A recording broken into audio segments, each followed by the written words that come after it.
Hello, my name is Steve Harbin, President of Walking with God Ministries International. We're continuing in our series called Roadblocks because the barriers to the inward journey will keep you from His presence. Last week we talked about 4 barriers in our relationship with Christ. Let's review those very quickly. The first was emptiness. If we allow emptiness to take place in our hearts, that will keep us from getting into the presence of God. Sometimes we're very shallow in our worship. That's number 2. Number 3 is sin. Sin will definitely keep you from His presence. And number 4 is hurriedness. Psalm 51, 10-17. And David just simply said that a broken and contrite heart, God possesses supreme power and desires a love relationship with us. The Psalms reveal this desire for this love relationship. Let me give you 4 ways that it shows it. For instance, in Psalm 91 and 92, it says that God in essence is above me. He watches over me. Therefore, I can rejoice in Him. In verse 1, he says, He who dwells in the shelter of the Most High will abide in the shelter of the Almighty. I will say to the Lord, my refuge and my fortress, my God in whom I trust. In verses 7 and 8, it says, 1,000 may fall at your side, 10,000 at your right hand, but it will not come near you. You will only look with your eyes and see the recompense of the wicked. It's so important to understand that in Psalm 23, it says that God is before me. Not only is God above me, but God now is before me. Therefore, I can trust Him. It says, the Lord is my shepherd, I shall not want. He makes me lie down in green pastures. He leads me beside the still waters. He restores my soul. He leads me in the paths of righteousness for His name's sake.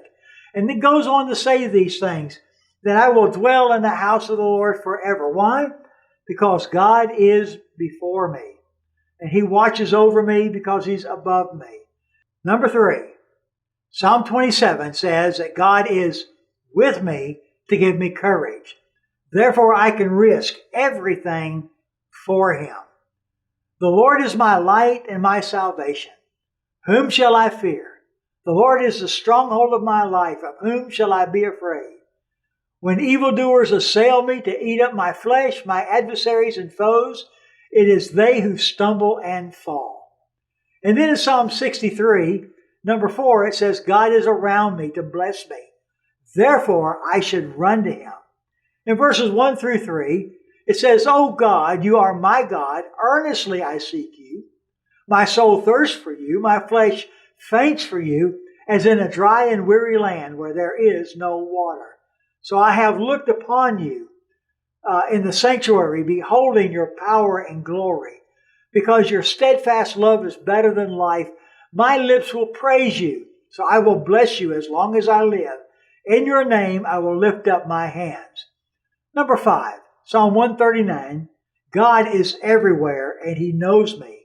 Therefore I can exalt in Him.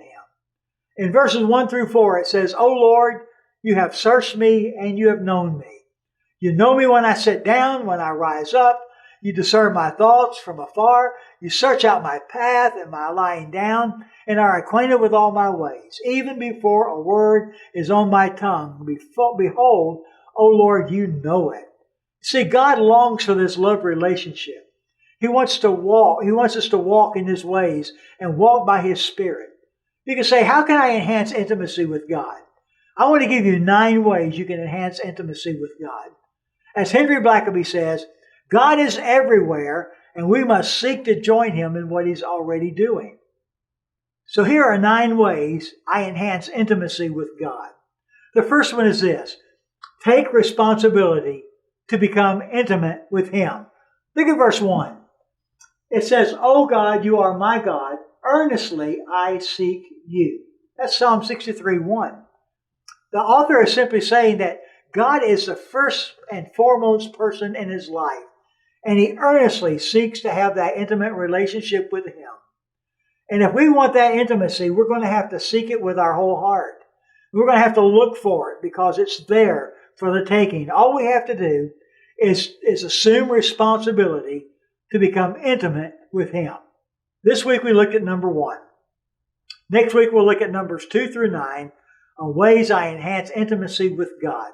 So until next time, this is Steve Harbin.